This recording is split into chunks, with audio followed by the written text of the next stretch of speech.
Good evening, everybody, and welcome to a series we put together to help support families and help navigate the new normal. And thanks for registering for the and being part of the series. I'm Tate Schoberlin, a district behavior specialist in Stillwater. And before we get going, I wanted to explain a couple things. We have Dr. Jennifer Joseph here, and she is going to be speaking with us for about 40 minutes, I suppose. And we can ask questions, and we'll have a question answer at the end, in which I will field questions and ask Jennifer to reply to those. So feel free to use the chat feature within the webinar here to ask questions or make comments, and I'll monitor those and kind of collect those for the end. And another reminder is this session is being recorded, including the chat, so that we have an opportunity to field some of those questions after this session is over. We're excited about this new series, and it's happening every Wednesday from 6:30 to 7:30. We have a new speaker in each week. Next week, we have Mitch Lepicello, who is the owner of East Metro Family Counseling. He's also a co-facilitator of the OLMS ASD parent group at Oakland Middle School with Aaron Roth, a teacher within our district. And he'll be talking with us about schedules and structures. But for tonight, we have Dr. Jennifer Joseph. She's from Behavioral Therapy Solutions of Minnesota, and she's here to talk to us about avoiding the pitfalls of parent shame and guilt during these tough times. And I'm going to hand it over to her from now. Thank you for being here.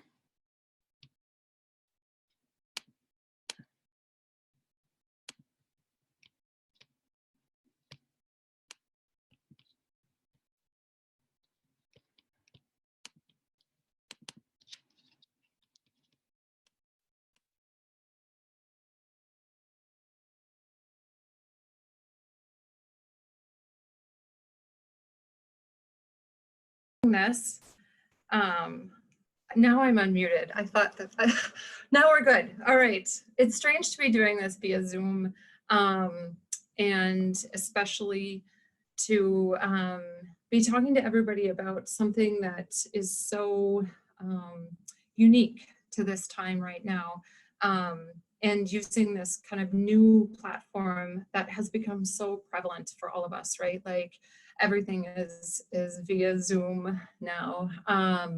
So finding that normal is going to be a challenge, and is going to be a journey for all of us. So what I want to touch on tonight is just trying to avoid some of those intense emotional responses that we can get when we're super hard on ourselves, especially as parents, and especially with all of the new tasks that we are trying to carry during this time.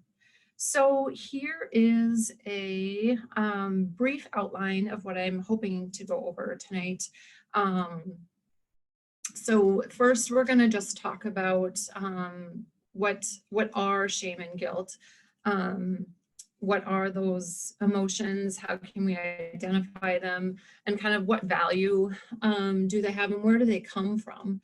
And really, why is kind of parenting as a task, why does that predispose us to those intense feelings in particular? Then I'd like to touch on kind of some of the external contributions to parenting, shame and guilt. And I think you guys, I think anyone that's listening to this, if this kind of struck you as an interesting topic, have experiences and stories that would be fun to hear. If I could hear from people, if we were in a live audience, I'd ask people to share some of them, because I think some of them are so outrageous. But certainly in pop culture, or even kind of in our own living rooms, we're exposed to these external contributions to the parenting shame and guilt. So then looking at these, the impact of this new COVID-19 world on parenting, and this huge adjustment that we're all having to make. So that's including the for some of us, juggling working from home, distance learning for our kids, and then we're all home together and sometimes in a small space. And sometimes it's raining and sometimes it's snowing and sometimes it's beautiful and we all want to get out, but we just can't get the schoolwork done. But now we're all here together and it's kind of right in our faces. So finding some strategies to manage that, and some strategies to manage what can sometimes feel really overwhelming in the face of these struggles, and ways to manage those big emotions of shame and guilt, because those can really impact how we are kind of managing all of these things and how we are responding to our kids, especially during distance learning. So those are some of the things that I'd like to touch base on, and feel free, like Tate was saying, please feel free to send in any comments or questions that you have as we go along, and I'm happy to take those as we go, or all of them at the end. I'm really trying to, because there is going to be a series of these, I'm really trying to kind of focus on those pieces related to kind of parents taking on those big emotions and feeling guilt about kind of the not being enough piece of it. So feel free to send those in and we'll get to as many as we can. And I'll be excited to hear the rest of the series. It's strange to do this talk too without seeing myself because I'm a gesture. So I'm sitting here by myself furiously gesturing. So I'm just, so pardon me if I'm having to readjust how I'm doing this. So first, shame. Shame is the big one, right? Shame is kind of the internalizing of guilt and believing that one is fundamentally bad. That means I'm a bad person, I'm a bad parent. There's shame about our proficiency at doing something. I'm a bad employee. And these are things that we internalize, these negative and self-defeating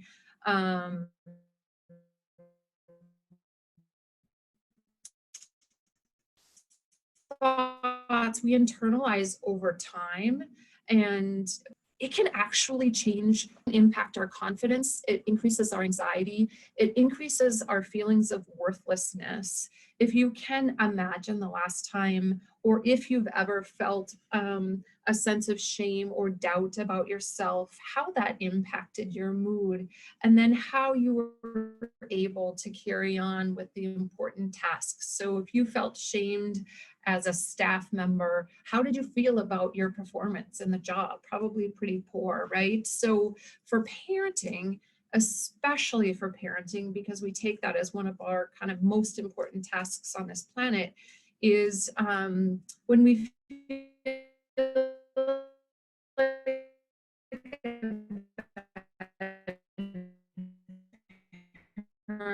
that can really impact our confidence, and then that kind of can stop and try and address them as they occur and not let it up, because the same way stress and depression can, and we know that those impact again our neurobiology and our cortisol levels and all those other good things, and so we want to be mindful about how that's going to impact our parenting as well. All right, a little bit more about parent shaming. It's a form of bullying, really. So a parent's criticized by peers or strangers in public and private, especially online, over parenting choices. I think especially now as we're choosing to share photos, as we're choosing to share kind of tidbits of our day and what we're doing on social media, it opens us up to being vulnerable to kind of responses about what we're doing. And I think I know I've seen lots of references in pop culture, especially about celebrities that are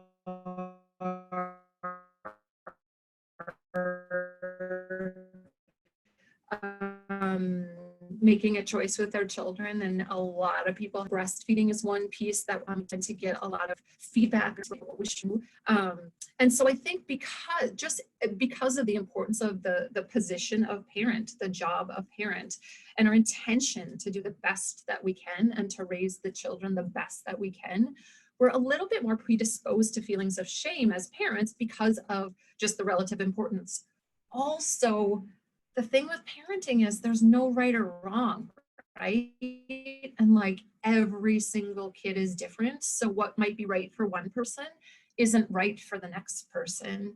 And there's no manual, as we all say, like when we know somebody that has a newborn, we make the joke that there's no new manual for that baby.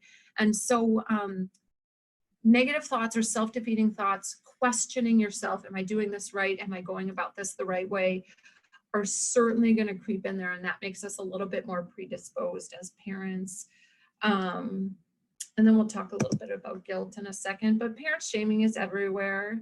It's not new. It's kind of been around forever. It's come in different forms. I think prior to kind of the big online presence and social media, it was probably a lot through extended family and different generational ideas about parenting and what's the best way to do things.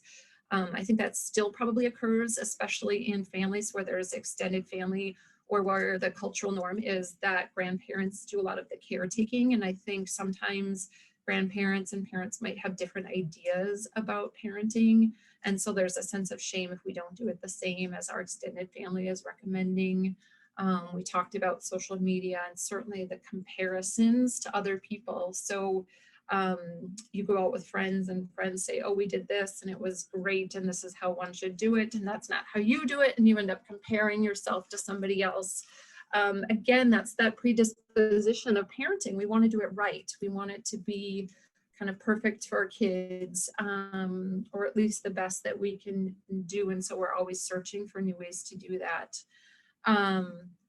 And then just as an aside, there's some interesting research that talks about the neurobiological vulnerability of kind of senses of shame or guilt during the first couple of years of the child's life. And that's exactly kind of what I've been saying about kind of wanting to be the best that you can possibly be. I was watching the new Simpsons short the other day on Disney Plus with my kiddos, and I saw this and I just started laughing out loud because I forget what it's called now. Is it Date with Destiny or Maggie's Date with Destiny or something like that? But at any rate, Marge brings Maggie to the park and sets her down in the sand in front of the slide, and she goes to the bench to read her book with the other parents. And the other parents' books are How Dare You Not Breastfeed and How My Baby's Ugly. But Marge is reading You're Doing Nothing Right as a self-help book.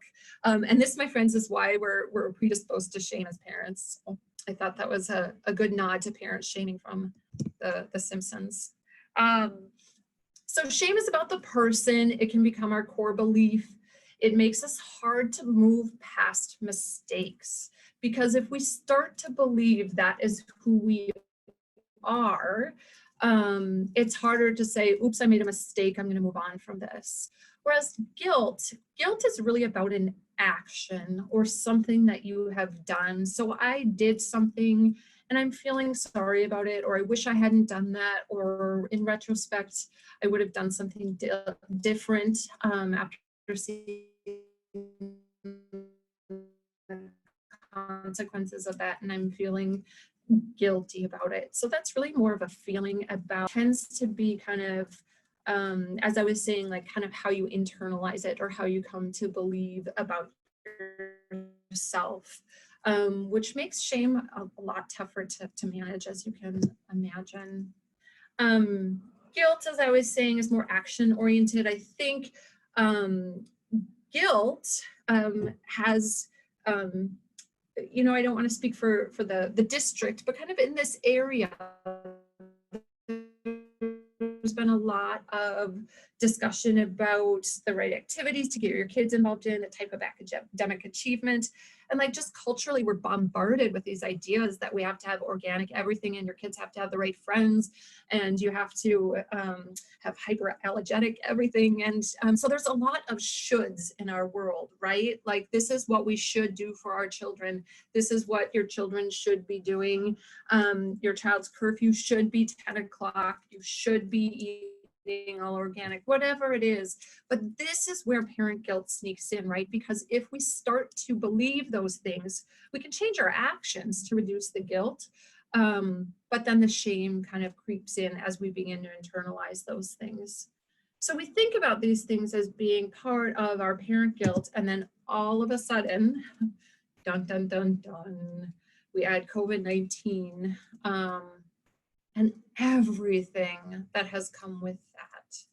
So the distance learning, the working from home, everyone being home together in the same space, everyone having, I shouldn't say everybody, a lot of kind of collective, intense emotional responses to what's happening, whether we recognize them or not, because this is a crazy new time, right? And to understand this from a child's perspective is super challenging. If you can imagine our adult response to what's happening in our world, I think it's safe to say a lot of adults are experiencing increased anxiety, increased feelings of stress, feeling overwhelmed, and a lot of emotional responses, probably some fear as well. And then put that through a kid's lens, depending on how old your kids are developmentally, that lens is going to be super different, right? So little kids might be acting out in response to unpredictable changes in their life, and big changes, right? Like we've all had really big changes. And parents, as kind of a group, have had to, in a really unique way, kind of shoulder a lot of the burden of managing a lot of different emotions and a lot of different tasks all at once. And this inevitably leads to a sense of being overwhelmed and exhausted. And what I want to think about for the remainder of our time together is, given that we're likely overwhelmed and exhausted, how do we manage to stave off those more intense emotions of shame or guilt when it feels like we're not doing enough or we're not good enough for our kids during this time? And relative to this discussion, how do we do that relative to especially distance learning and be a support when it's a lot? I mean, it just is a lot. So so I want to spend the rest of our time kind of thinking about that together. This new guilt is going to take form, I think. I mean, obviously we have no research on this yet. Like, this is new for all of us, and so we're kind of guessing based on what we know about our experiences with parents and families, and the patterns that we see in other areas, that is going to increase. And I'm a clinical psychologist. I see kids and families all day. I'm doing only telehealth sessions right now, so that's one of my big changes. But a lot of the things that I'm talking about seem to be really, really common variables for families that are in this situation right now. So some of the new pieces of guilt are coming in. I'm giving my kids too much time on screens. Screens are becoming like important strategies for parents who are working full-time from home and needing to be able to have a couple of minutes in order to get their work done. And parents are allowing kids to use screen time a bit more than what they would like, but there's guilt that goes along with that, right? Like, I'm letting my kid have too much time on screens. Then there's junk food guilt. I'm not monitoring the snacks. I'm not monitoring, there might not be as available trips to the grocery store to get the fresh foods that we would like to be giving our kids, and certainly those school lunches. I know the Stillwater district is making those lunches available. So that's an awesome kind of piece for those families that need to have that support Then there's time guilt. I'm not spending enough time with my kids, or I'm not spending enough time at my job. I'm not spending enough time cleaning my house. I'm not spending enough time blank. There's always that guilt of time. And then the not enough guilt. I'm not enough. I'm not being enough for my child right now. I'm spread too thin. I'm not being enough for my partner right now. I'm not being enough for my employer right now. I'm not able to give my 100% anywhere. And then the missed opportunities guilt. I think some families are really feeling guilty that their child isn't able to have the experiences that they expected to have, things like prom or graduation or other kind of milestone traditions that might be missed. And so then the new shame that comes along with that is, again, I'm not enough. I can't do this. I'm a bad parent. And it becomes overwhelming to manage. So here's where I want to spend a little bit more time, because here's where I want to give you all, I want to tell you all, even though I don't even know who you are, what's happening, but if you've decided to listen to this presentation today, you are likely being exactly enough for your child. And here's why. We need to simply be in survival mode right now and maintain the basics for our kids. And this will be exactly enough. With that being said, every child is different. And so you need to determine kind of the ratio of each piece that your child needs. And that's why it makes it challenging, because we can't read our kids' minds, but we can try and understand their behavior. And I'm sure that would be a kind of another topic for one of these series that Stillwater is doing, but kind of understanding the language of child's behaviors and what we can do to respond to that. So I'm going to start with the right-hand side of the screen in terms of maintaining the basics, because this is what you can do, and this is what your kids will need the most, and that's to help them feel safe. There's lots of ways that you can help your child feel safe, and it's going to be different depending on how old your child is and what their kind of overarching worry is and what they need to feel safe from. But my recommendation for this would be to use an anxiety lens to understand it. So I would recommend thinking as your child's behavior or their need to feel safe, because they may be anxious about the uncertainty of lots of things. Their school day, their structure, their home life, everything is different, missed opportunities. I mean, there's a million things, but there's likely an anxiety component.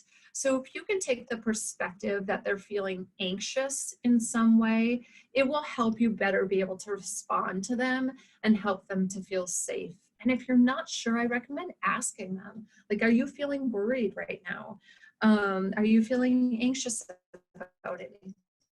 Is there anything that you want to talk to me about? I know things are strange. What can I do? So ask if you don't know. Then help them grieve those missed events. Things are different. And the missed event might be their homeroom teacher. The missed event might be prom. The missed event might be seeing their significant other every day. But we are all experiencing missed events that we're going to have to grieve. So I think a lot of times parents try and solve the problem. So, well, you can just call your significant other, or we'll have an online prom, and all of these are great suggestions. And I don't mean to say don't do that, but sometimes we just need to grieve what is sad and what we lost. And that amount of time is going to be different for everybody. But helping your child understand that they can be sad, and then we can also be done being sad and move on when it's time to move on. The next is to snuggle and just be there. Parents, just be there for your kids, and that will be exactly enough for what your kids are needing. So again, depending on how old your kid is and if they'll let you still snuggle or not, try and just be there, be present. If your child is feeling overwhelmed with the new ways to turn in their homework, or the new ways that they're having to learn, or the missing their friends, just be present. Just say, it looks like you feel sad. It looks like this is hard today. It looks like you're frustrated. It sounds like you're doing your best. Just be present and be there, and that will be enough. Kids are going to have questions, especially about what we call the virus in my house. So I recommend being really genuine with kids about a lot of different things, and that includes giving the facts and answering questions. So I'm not sure, again, depending on how old your child is, you'll decide what facts are appropriate to share about the virus and what's happening. But I would always be genuine in answering their questions in a very matter-of-fact way, because it's soothing for kids to know that you're going to respond to them and that they can trust you. Again, to be genuine, you're going to have feelings. And I've talked to some parents that have said like, oh, I yelled at my kid. I was just so frustrated. They wouldn't stop having the meltdown. I feel so guilty. My child caught me crying the other day because I was feeling so worried or feeling so upset. These are all normal human reactions to what's happening in the world and our lives right now. And I think it's really important for kids to know that having those feelings is totally okay, and that adults have feelings and that we can manage them. So I'm going to be sad for a little bit, and then I'm going to be done being sad, and then I'm going to move on.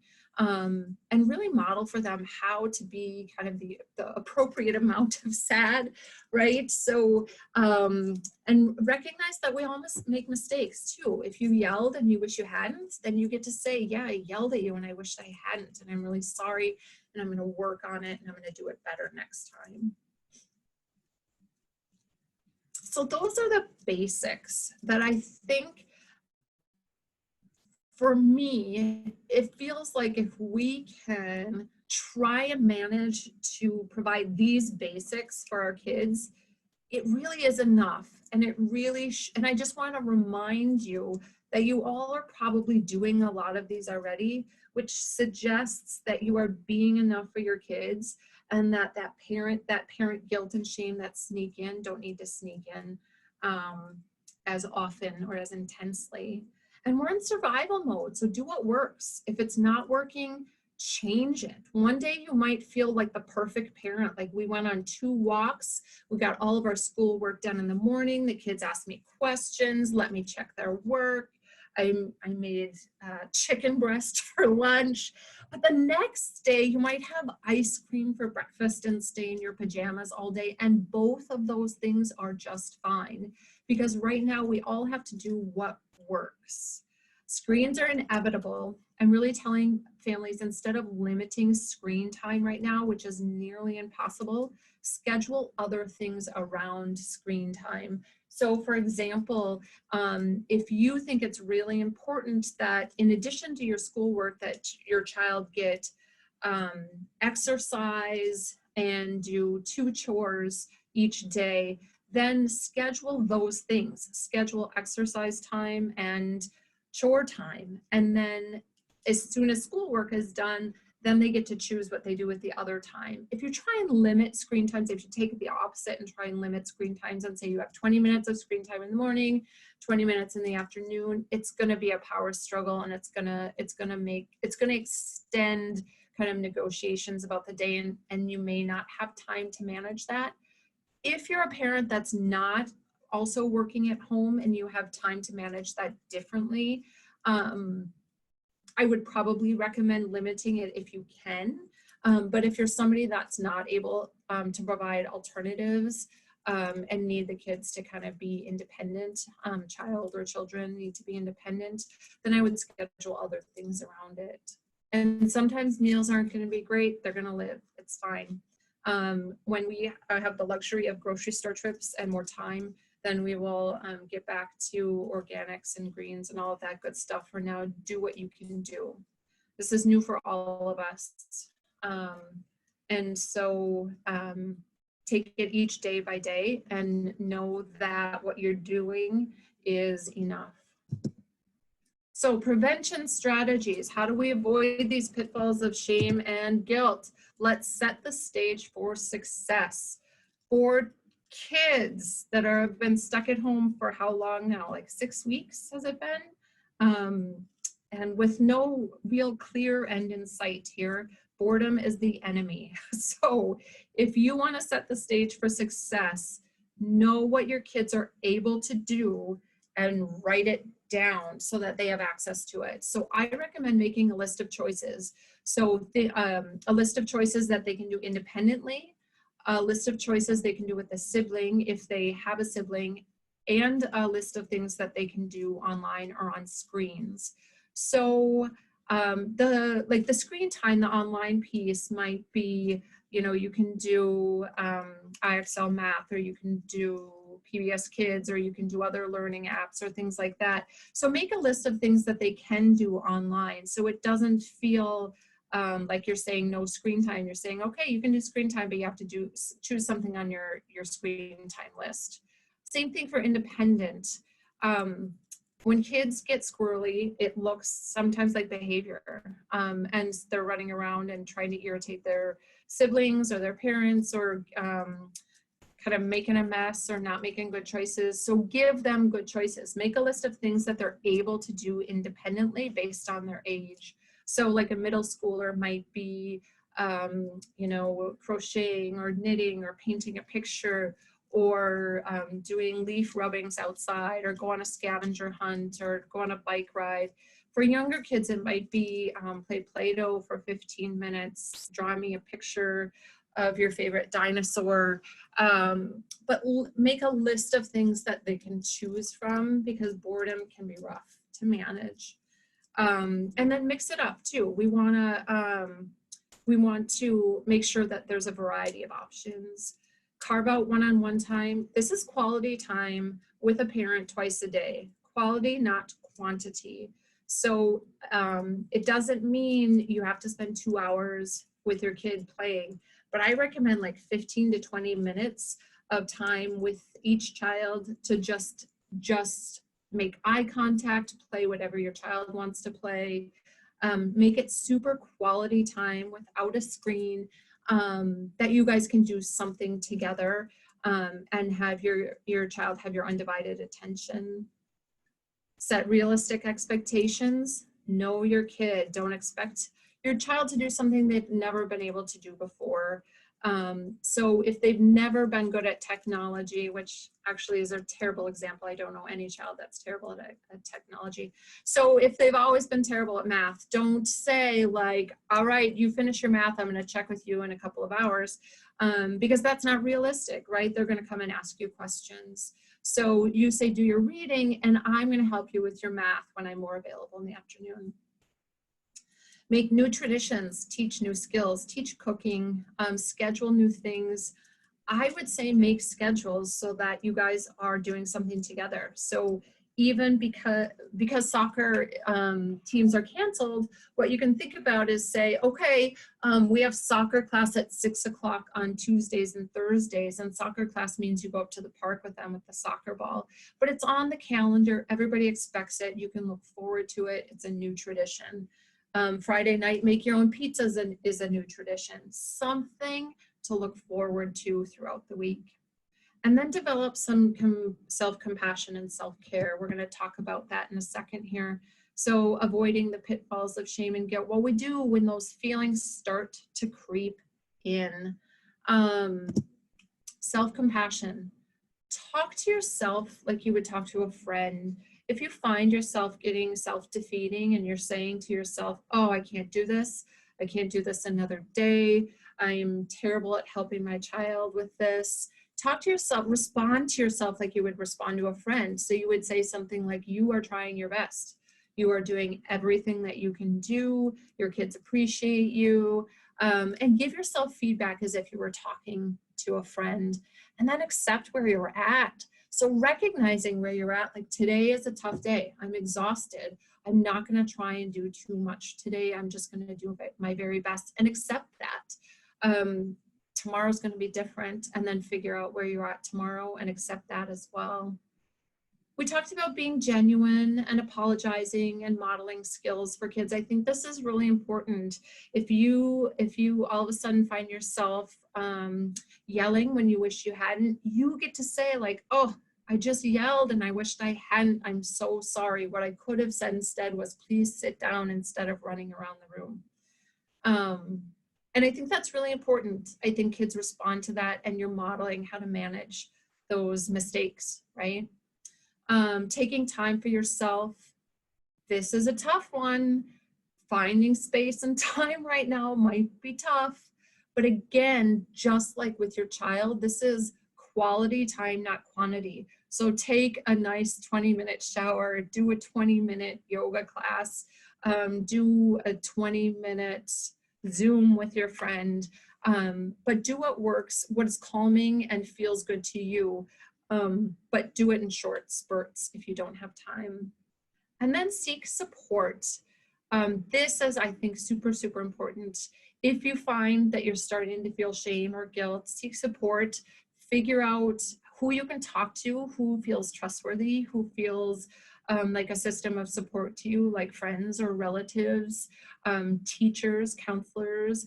And then if that does not feel like enough, or if you're feeling a lot of shame, seek some professional help. There's tons of therapists in the area here, and pretty much all of us are doing telehealth. And so right now that's a somewhat convenient option. Again, time I know is an issue for some families, but it at least makes it easier to try and seek out that support right now. Taking care of yourself means that you might have to change what you're telling yourself to a different story. So you might have to pay attention to the story and change it a smidge. So we call that reframing. So if you're telling yourself, oh, I'm such a bad mom because I can't play with my child all day and he keeps asking me and I feel so terrible for saying no to him all the time, you get to change that story. Your story might turn into, like, my child is watching me work and I'm telling him it's important that I do work right now and that I really want to play with him later. So you're teaching your child that it's important to work hard. So you get to change the story if you want to. And I think that's a really tough thing to learn how to do. But the more you practice it, the easier it gets. All right, here's some specific supports for distance learning frustrations. And I know, again, I think these will be subjects later in the series too, but I wanted to just think about it a little bit in terms of mitigating challenges of distance learning in particular.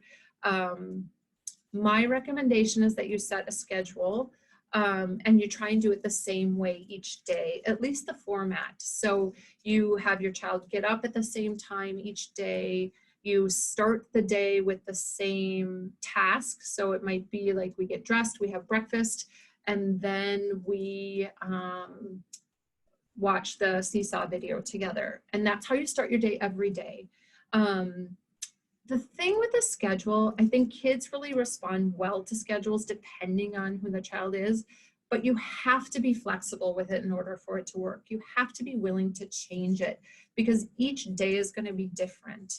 So I recommend setting a schedule that you're willing to change. So like in your schedule, you always start the morning the same way, and then you have them do schoolwork, and then you have lunch around this time, and then you always do exercise, and then you finish up the schoolwork, and then you have free time. So that's kind of a rough schedule, but you've got to be willing to reorganize it if you need to. And encourage independent learning. So each child's going to be different. Independent is going to mean something different for each kid. So you have to be willing to step in when they need help, but you also have to know your child too and figure out what independent means for them. Because the more independence that they have, the more freed up you will feel as well. So teach them how to set things up, keep the workspaces the same so that they have all their materials in the same spot, and then set them up with a task before you kind of leave to do something else. We talked about this, read the room. Each day is going to be different. So if you try and wake up your teenager to get them up at the same time and you're met with incredible, strange resistance out of the norm, you might let them sleep a little bit longer, and you're going to change it so that maybe in this day you don't require them to get dressed. You can just have a pajama day. And then for families that are doing, also working from home during this time, something that's really helpful is to set up rules for seeking your help. So if your kids get stuck when they're working on something, or have a question about their schoolwork, how are they going to access your help if they need it?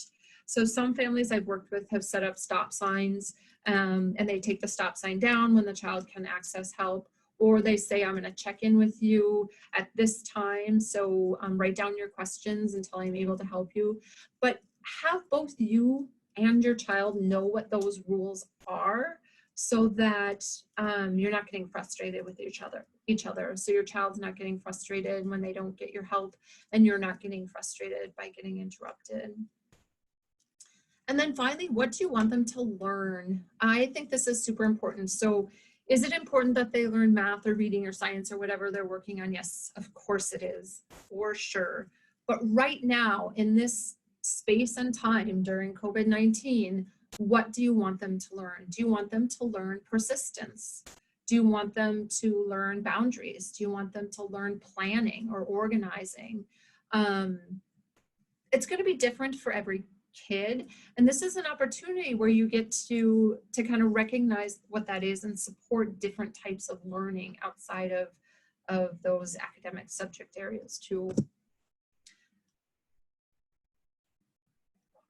So finding grace in the day-to-day, strategies to calm the day and actually all be in this together. So we're all trying to be in this together, right? Like how many commercials or taglines or articles all say we're all in this together. So here are some final strategies to just calm the day and try and be in this together. And by that, I mean your family and keeping everybody together. This is definitely a list of try-tos and not have-tos. These are not things that you have to do. One day you might say, this is very important to me, and next day it's not important at all. So figure out what works. I could do an hour seminar on each one of these that are listed here. And so I'm just going to run through them really briefly, and hopefully we'll have a couple minutes left here to answer questions. But get out in nature. So research really talks about the benefits of nature for our mental health in general, and especially for kids with depression or ADHD, and getting our feet in the grass, the sunshine on our face, feeling the wind, smells, all of those sensory experiences of being outside are important. It's a really important self-care thing to do, and a really important strategy that you can use as a family to maintain a sense of calm and cohesiveness in your family.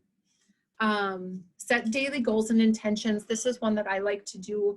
I'll ask, what is your goal for today? And sometimes the answer might be, I'm going to try and get all my math done first thing in the morning, or I'm going to try and be kind to my sibling, or I'm trying to not yell as much. But parents and kids can sit down and talk together about what their daily goals are, and then ask each other throughout the day how they're doing with it. And I think it's a good reminder, if you see your child's off task, you get to say, oh, remember your goal is to get your math done. Then you're not kind of nagging at your kid to get back to what they're supposed to be doing, but you're reminding them that it's an internalized goal for them, that it's important to them that they do that day.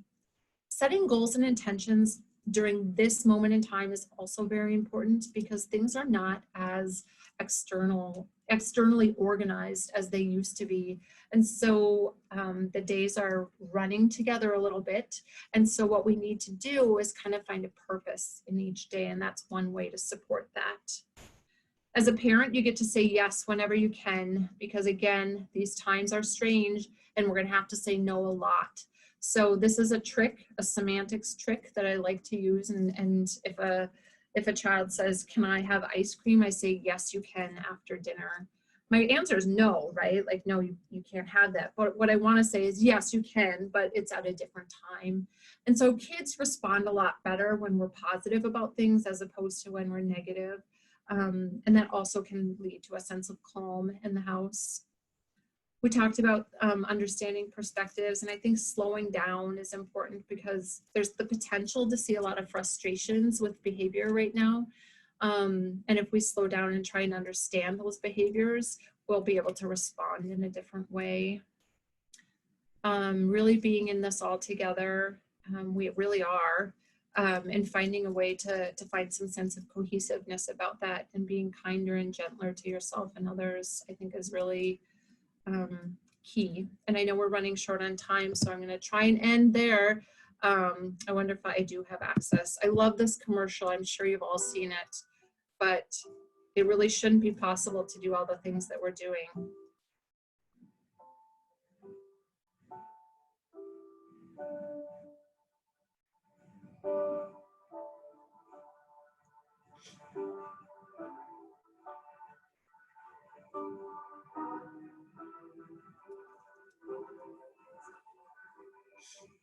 So happy Mother's Day, happy Father's Day, happy all those days. I'll try to get out of that. There we go. So I just want to end with that because I think it's important that we all know that we are doing our best, and that is a lot that we're asked to do. And so try and remember that we are being enough for our kids right now. So Tate, I'll throw it back to you and see if we have any questions that anybody has. Yeah, great job. And we had some comments out there that I just thought I would share. I think that people felt connection with a number of things that you said. And somebody had written in that they like this idea, and in their own home, they avoid the 6-letter word of should. And something you said kind of resonated there. And then this idea of like processing versus solving, and that we need to embrace the mess together. Instead of solving the mess, it's that we embrace it with our children. Yeah, that's awesome. Well, this next one's my favorite, is that I kind of have like permission and validation to eat ice cream for breakfast. And that was my big takeaway. Yep. And also I like the idea of write it down, because there's so many things that kids can do. But until we write it down, we kind of lose track of what all those things are. And then it creates a nice list of choices, which is a great idea. And kids feel more independent then too, right? Because you get to say, go look at your list. And when kids choose it, they're more likely to actually engage in that activity than if you say, I'm getting out the Play-Doh, this is what we're doing. Right, exactly. They're more determined, motivated. Yep. Because it was their choice, and it was independence behind that. And then the setting goals and intentions is just really interesting, but I like that the importance is that we have a loss of external structure, and setting that can kind of give us a compass during the day. And the last comment is that idea of culture of yes, is that you're probably saying a lot of no during the day, or something don't, or stop, or shouldn't again. But there's a way to frame it so that we have like, we can say yes, or it can be framed in a more positive way. Yeah, for sure. So here's a few questions that came in. How can parents reconcile desires to improve parenting through appropriate, healthy guilt or self-improvement, if that makes sense? It's a lot of words. I'm going to be honest. There's a lot of words there. So say it again. Let me try and follow. Yeah. How can parents reconcile desires to improve their parenting through maybe appropriate or healthy guilt or self-improvement? Because I think what they're getting at is that the line is a fine line, and you can be shaming to the point that you're engaging in negative self-talk that isn't probably accurate. And there's another bit that kind of like is self-reflection that's vulnerable, but. Sure. And I think that's what I'm getting at too when I talk about being genuine, right? Because I think that we can learn from those mistakes. Like if I yell at my child and I say, oh my gosh, Billy, I am so sorry. I did not mean to yell. I'm overly frustrated today and I apologize. And being genuine and modeling that apology, that's an opportunity for me to learn. That's an opportunity for me to say like, oh, I feel guilty for yelling, which I'm recognizing. And I'm also trying to repair a little bit with my child and model appropriate. But that's going to be learning for me too. Like I'm going to be able to reflect. I'm going to be able to step back and say, oh, I feel so guilty for yelling. How can I do it differently? What do I need to do so that I have more self-care, so that I don't kind of get this overwhelmed? But there's a lot of reflection that can happen with feelings of guilt. Because it's like, I'm glad that that listener is making that the idea that guilt isn't always negative, but that it can be something that we can learn from as well. All right. The next question is, you know, and this might have to do with it too, because you talked about how we kind of weave a story in our head. It's not always accurate and so forth. And I think a lot of it is just kind of a shame story, or we're shaming ourselves, you know. And I think you did talk about like reframing, and I guess maybe this is more of a comment, that just you kind of stop what you're saying and then reframe it in a more accurate way is what you were getting at. And you just kind of call a time out and try to, you told the story of your child interrupting you, and now you're kind of saying no to them over and over, and instead you could say, well, I'm showing them the importance of my job and my work. Or can you speak a little more about that? Yeah, I think that's a hard place to get to, because those guilty feelings get in the way. And so the negative or the self-defeating talk can be so prominent, right? It can be so loud that it's hard to recognize that. But my recommendation for people is to figure out what the tell is for them in terms of guilty feelings. Like my tell is like, oh, every time I say to myself, oh, I'm such a bad parent, that means I need to stop and find a different way to say that to myself. Instead of I'm such a bad parent, what do I need to say? What is happening in this situation? Like, oh, I feel bad because I don't have time to play right now. How can I say that in a different way? How can I tell myself that I'm making the best choice that I can in this moment? And that takes a ton of practice over time. But if that's something people want to start working on, which I think is super important, is figure out what that internal noise is for you, because everybody kind of has something that plays out over and over again. And that'll give you a trigger to remind yourself to slow down and tell yourself a different story. Yeah, I think sometimes that story can seem false because the first story comes so naturally. Right? Yep, exactly. Yeah. And the last question is, so you're talking about screen time, and for some of our, you know, maybe secondary students who are utilizing their phones or tablets or computers to access Facebook and other social outlets, you know, where's the line between too much screen time and yet they're giving all this time on technology because it's really the only social outlet that the kids have? That's the perfect example. And that's a great addition to what I'm trying to say about not necessarily being as militant about limiting screen time right now, because that is really the connection to the outside world for a lot of teens, preteens. It is the way that people are accessing information and social time. And so that's the perfect example of why limiting screen time right now really isn't probably one of my big priorities. Yeah, and that's a good point. I think it's something we have to change our thresholds for, given our current situation. There's a couple of questions or comments coming in, if you wouldn't mind me just taking a look really quick. Sure.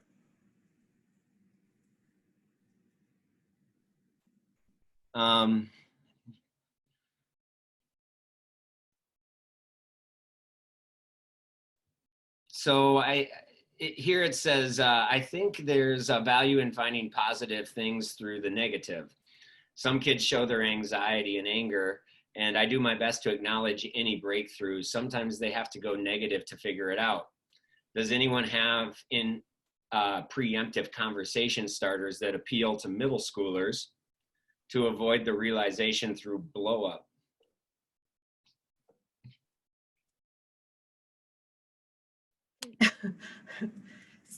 Tell me again.